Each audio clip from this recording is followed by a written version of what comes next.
before we are reading all the topic, and I will try to review these all topics. And first we are starting from safety induction. First, what is safety? Safety is a state in which we are eliminated or reduce the risk or hazard in an acceptable level. It's called the safety. Or safety, if we are doing every work or any type of work, we as a safety officer, what are our responsibilities?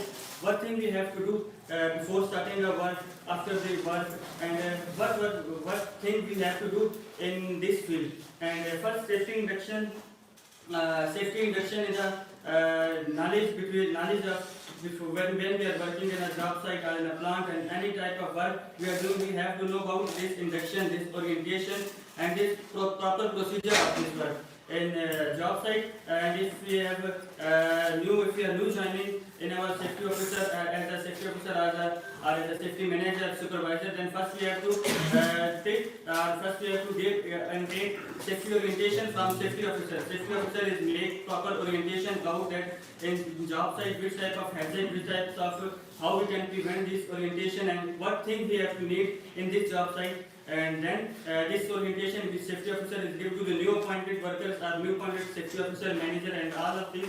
Then he can enter in job site and then he can start his work. After this, before starting his work, he has to know about all of his hazard prevention and control. And if in job site visitors or company owner will come in job site for this survey or from seeing or from inspecting of things or inspecting his project, then first he also have to take safety orientation from a safety officer, then he can join us, then he can join the work and then he can work safely. And in safety induction we have to give information about PPEs, then in job site when which types of PPEs we are needed in this site, and PPE is proper knowledge, competency, and then we can allow in job site. And after in safety induction we are discussing all of these topics, and briefly from one by one I am starting. First one,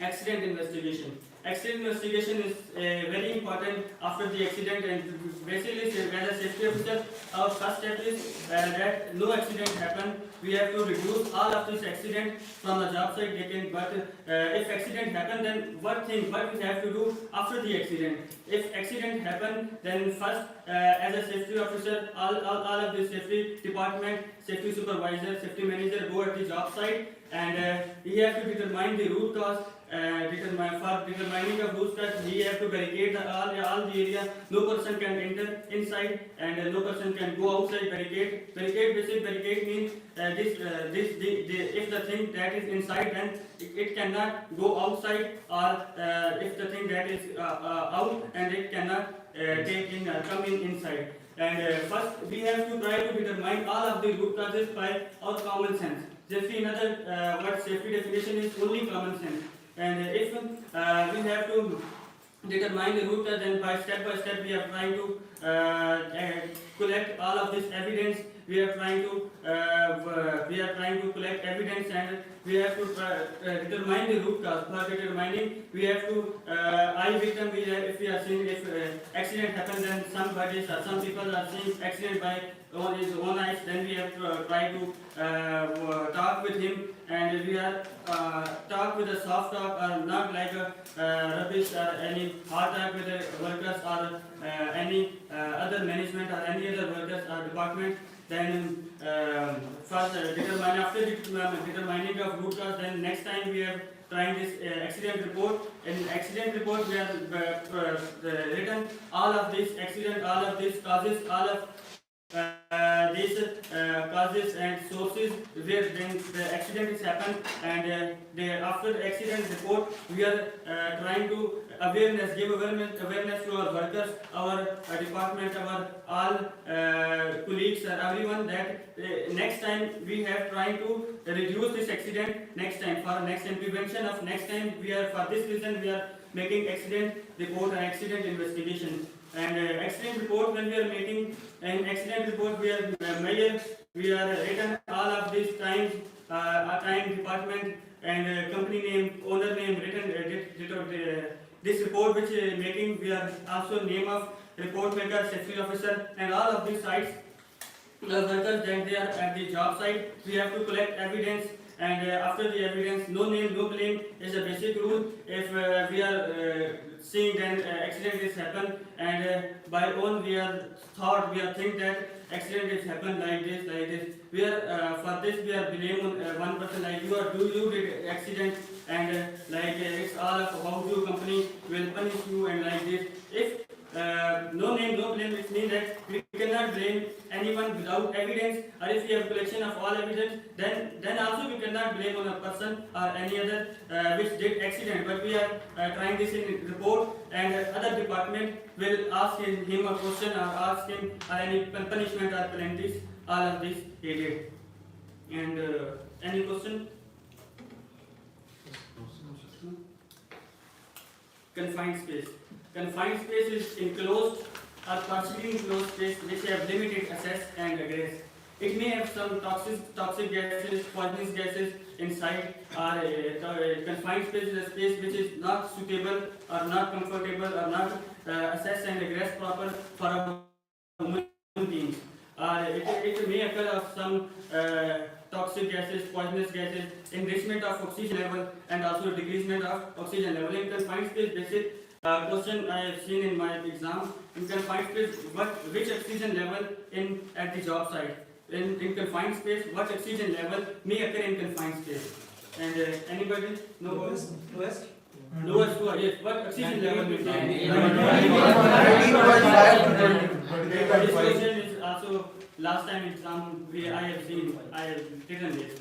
And in confined space, what hazard and what hazard we have seen in a confined space? First one hazard, we have noise hazard. If we are in celluloses or container, then we have to hitting, or we have to work with a hammer or any tool which we are pushing or pump it. Then it will cause a noise, and if noise is above than 85 decimal, then we cannot do work in a job site. 85 decimal is also work noise pollution where the work is stopped. Also I have seen this in an exam. 85 decimal is a ratio of measuring of sound. And other is sleeping hazard also occur if you are working in a oil container or any other. It's also a confined space.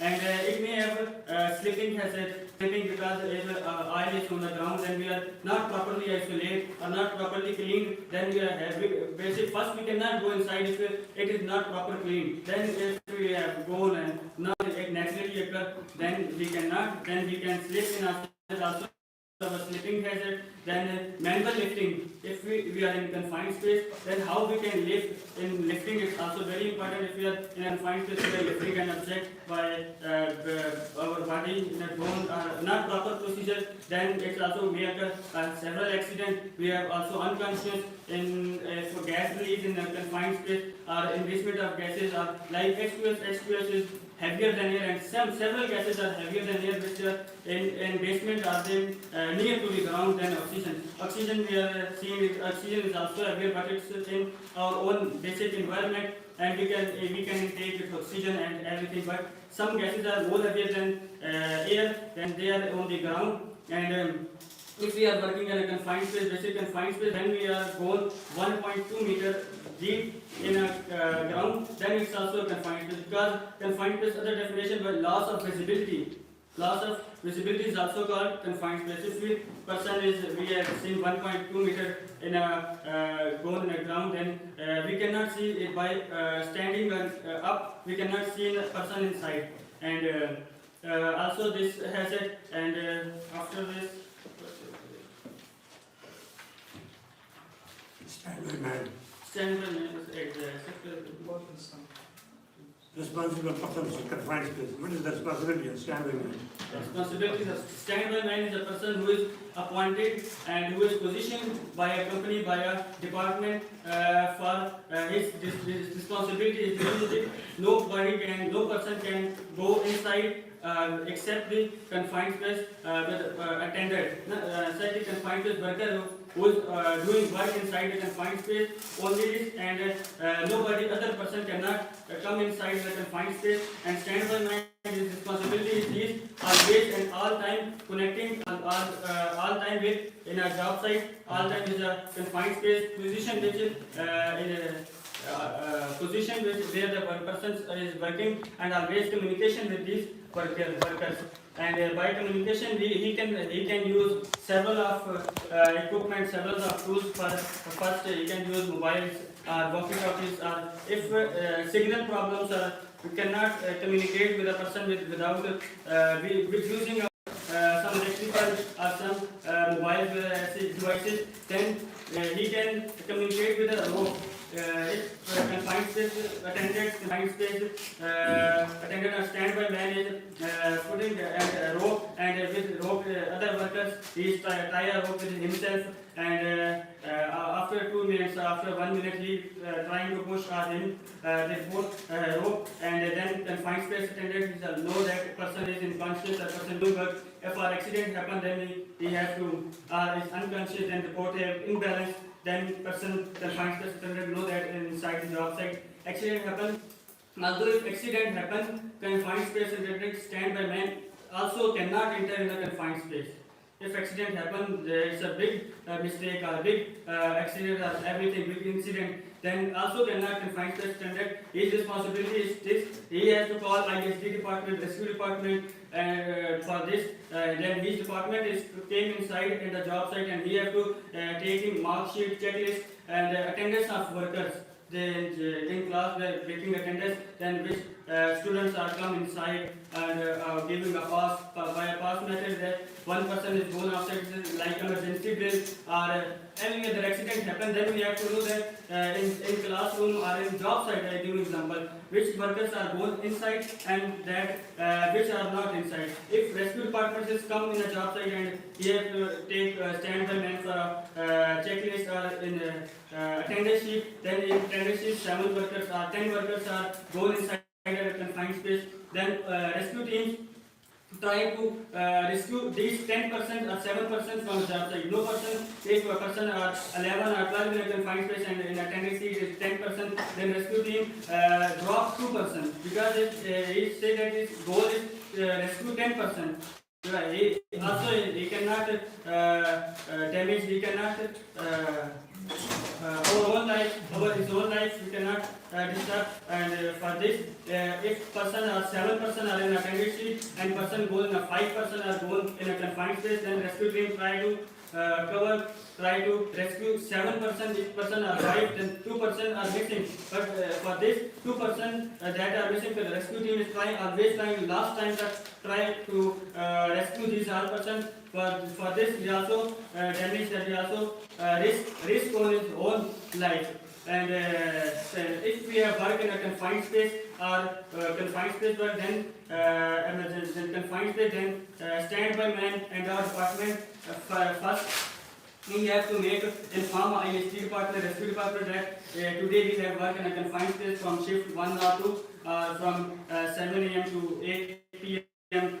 Like this is one shift for work from one shift. Then we have to first giving the report. First we have to give knowledge, giving mention. Then that IST department. Then we have today we have work in a confined space. Be ready. Also every accident, any type of accident can happen in a confined space. And a confined space, then how we can inspect as a safety officer that confined space workers are going inside, outside, standby man. As safety officer, what are our responsibilities doing the confined space work? First, safety officer responsibilities first to check the confined space entry permit, and second, if we have work, confined space work permit. Confined space is a work in which we have need 2 work permits. First one is entry and second one is for work permit. Work permit is work is sometimes hard, sometimes cold work, sometimes line and equipment opening in a confined space. Like these are 2 permits needed in a confined space. And safety officer check that he is using, the workers are using proper PPEs. He has know about the knowledge. He has know that all of these risk hazards, that how they can prevent this hazard and how they can save his own life. And then before starting, our safety officer have to give a TBM, toolbox meeting, a toolbox talk, giving worker standby man also that if accident happen or how they can work safely. Safety officer responsibility is to save every and each and every work in every manner. And if safety officer has seen that the work is that not in proper use or not proper procedure, then if we are doing like this, you stop the work. Then if safety officer stop work, then it's not responsibility to stop any work or blame on others like this. If work is stopped, then safety officer is responsible to restart again the work. We have to give second option is workers. Then second option means if the person is not using helmet or any other simple PPEs are not using, then person is stopping work, and when work is stopped, then safety officer is giving a soft talk and giving a helmet or by forcing him, by little bit forcing or like this from wearing a helmet. If the person is wearing helmet, then he can stop work. Safety officer always have to give second option to the others. Second option to work, he cannot stop work. If the safety officer is stop work and we have no reason about this, then it's also a big accident. Like the waste of time is also a big accident, and because some job site we have some projects like 200 billion project, 2 billion project, 10 billion project, and if project time is late, then contractor is responsible for late work and late work payment, also the payment, or also the investment, also the thing that its own contractor, and contractor for this reason safety officer is responsible to give him a second option to his workers, from second option to all the work in confined space. And third hazard is slipping, tripping, falling, like these all are hazard inside. And area barricade, if we are confined space work, then we have to barricade all the area where we are working in a working and confined space attended, standby man attended. If in a confined space we have hot work in a confined space, then we need standby man, fire watchman, and top. And rescue we are mentioned, we are giving information about this work. Rescue team, ISD department, like safety officer is have to on a job site, work permit, receiver is on a job site with different types of this work. Then if we are working then all of this procedure, safety procedure, following all of this safety infrastructure, then we can do work safely. Any question? ISD department, which if accident happen, then these all are responsible, the department are responsible to rescue a person, rescue Industrial Security Department. Industrial Security Department. And also work permit confined space we have need JSA, job safety analysis also we have need.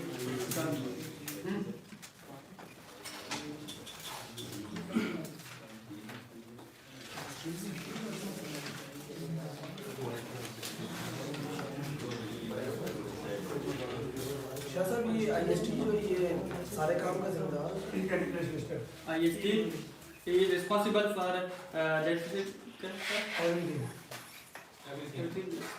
Okay, everything. ISD stand for Industrial Security Security Department. I think that Industrial Security Department. How much time worker can work in a confined space? several, that if confined space have not enrichment or in decreasement of like this oxygen or not of gases, then he can do work from home. Then the work is not stopped, then he can work.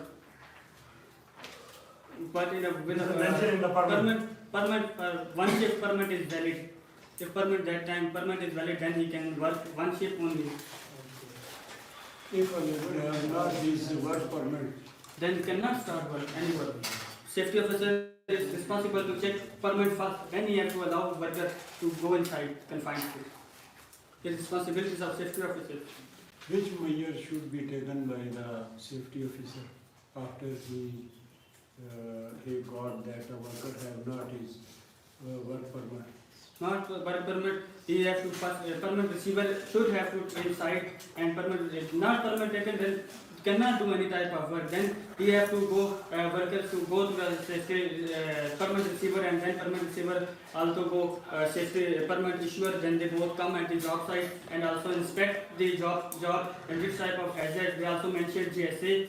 Then after this, the permit, they are issued permit 4 copies, and first one is for permit receiver, second one the permit receiver and job site is 1 copy, second permit issuer, third HSC department, and fourth management. These 4 copies are the first he have given that all job site. Then after this they have work. It's also accident because permit issuer and permit receiver job time start before 1 hour or 2 hours before from the workers reachment, and then if they are not ready the permit, then also permit receiver is also have to penalty. Permit workers also have penalty because they have no permit. Why he start the work, and permit receiver also have penalty. Why he have to not check the permit, not issue a permit. Receiver permit issue also have this penalty. This matter is clear. This one about the election convention.